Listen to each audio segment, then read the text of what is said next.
So I heard about this man who told his boss that 3 companies were after him, and if he wanted to stay in the job, he needed to give him a raise in salary. So they go into a negotiation for a few minutes, very interesting bargaining, and at the end, it was agreed that he will receive 10% increase. So they shake hands to formalize the deal, and then the boss said, before you go, can at least know which 3 companies are after you? And he says, yeah. He said, gas, electrical, and cable company. So, yeah, some people are just getting it. That's okay, that's okay. Sometimes I have to give a few seconds for everybody to understand it. So, I want to talk to you today about common goals. Common goals. And the inspiration for this came the other day I was driving around, and I noticed, I don't know if you noticed, that there are more runners than usual outside. And sometimes they run in packs. They go all together. And then I realized why, because I was talking to our regional secretary, Stacey Bazak. She's a runner, and she's training for the marathon.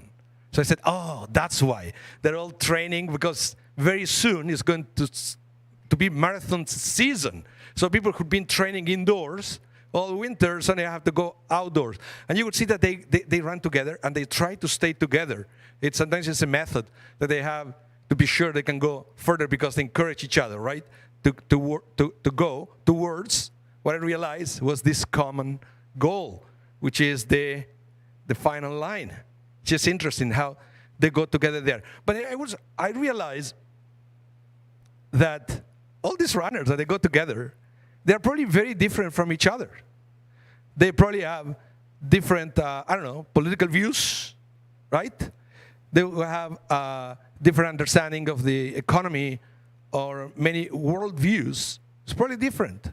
But doesn't matter, because at that moment, they're all together going towards a common goal. So the differences are irrelevant when you have that common goal.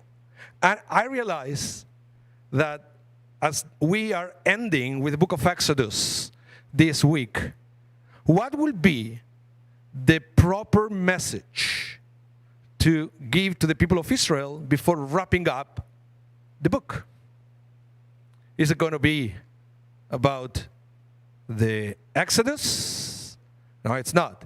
That was at the very beginning. It's going to be about the giving of the Torah? No, it's not. That already happened.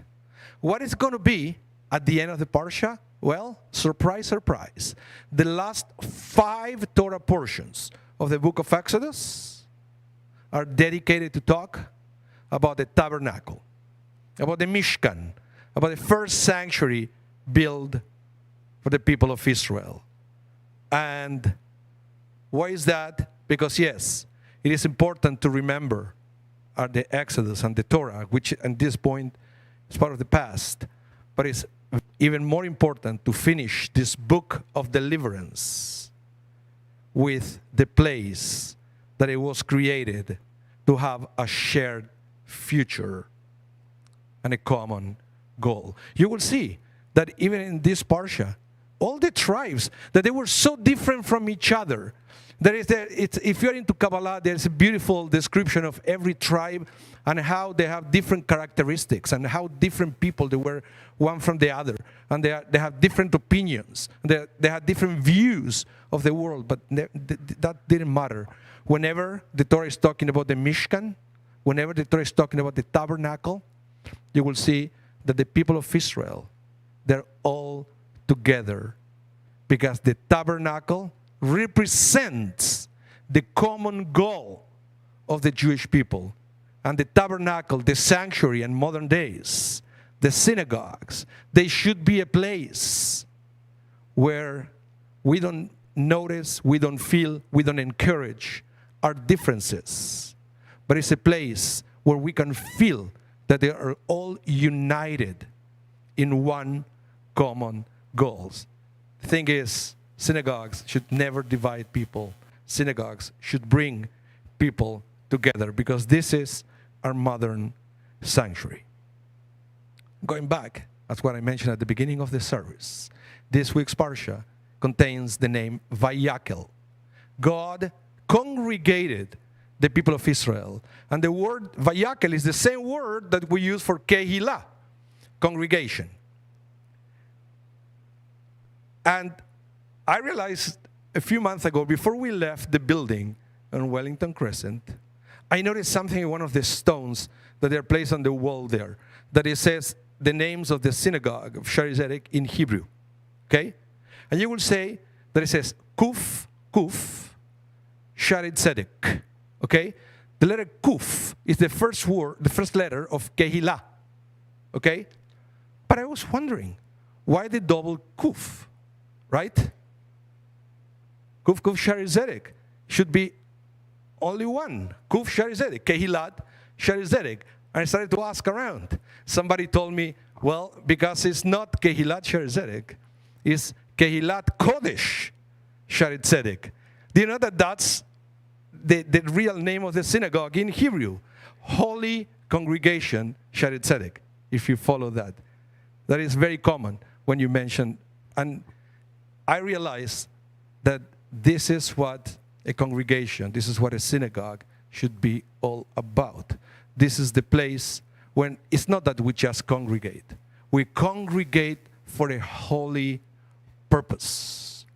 The holy purpose to discover that we have a common goal, and that is to repair the world, to do tikkun olam. And it's very interesting how sometimes the experiences that we have in synagogues are the one that they're going to stay with us for the rest of our lives. Because in the synagogue, we connect with Judaism, we connect with our past, we connect with our God. And then it's an amazing experience. We come here every Shabbat, we all feel that. And then we go back to our lives that perhaps they are not so connected to Judaism. And that's okay, because then you realize that no matter where in life you are, the experiences that you have in synagogue will stay with you forever. And something funny happened to me this past week. I had the most bizarre experience in a long, long time. I was invited with my son to a wrestling game. You know, this TV entertainment wrestling, not Olympic wrestling. I mean, the TV wrestling. They came to Winnipeg. It's called All Elite Wrestling Company. I almost flipped out when the first act was somebody's rebar mitzvah on a ring. I said, what is a rebar mitzvah? Well, it happens that the wrestler is Jewish. And he made a whole thing. It was all entertaining, all about his connection with Judaism and how proud of a Jew he was by recreating on the ring the anniversary of his bar mitzvah. He even danced the Avanagila. But I realized that this guy who's in his job, there is nothing Jewish about wrestling, right? But when he wanted to show or to express his Judaism in a game, he brought to the ring a synagogue experience. That it was the time of his bar mitzvah. And then it makes me realize how sometimes life takes us to places that they are not so much connected to Judaism. But if we can appreciate and embrace and savor every experience we have in the synagogue, at the end of the day, that will be always with us. Because it reminds us that we are all together, we are one people, and we have one common goal. And then it doesn't matter if you're a teacher, a lawyer, business person, or even a wrestler. Even a wrestler. When we come together to synagogue, we remember that we have one common goal: to make this world a better world. Shabbat Shalom, everyone.